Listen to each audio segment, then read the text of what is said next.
Avec la fonctionnalité WSL, Windows Subsystem for Linux, vous pouvez installer et exécuter plusieurs distributions Linux de façon native dans Windows 11.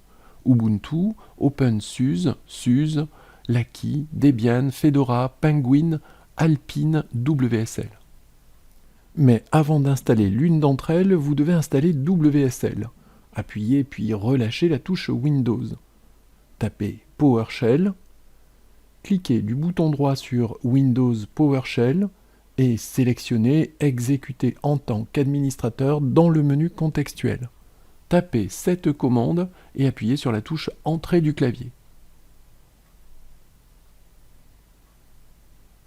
Redémarrez l'ordinateur. Vous allez maintenant mettre à jour le noyau Linux WSL2 pour machine x64 en allant sur cette page. Exécutez le fichier WSL_update_x64.msi que vous venez de télécharger. Appuyez puis relâchez la touche Windows.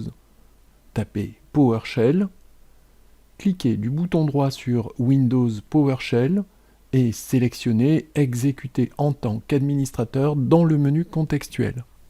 Tapez cette commande et appuyez sur la touche Entrée du clavier. WSL espace --set-défaut-version espace 2. Nous allons par exemple installer la dernière version LTS de Ubuntu. Ouvrez le Microsoft Store, faites une recherche sur le mot Ubuntu et sélectionnez la dernière version LTS pour Long Term Support. Cliquez sur Installer, puis sur Ouvrir.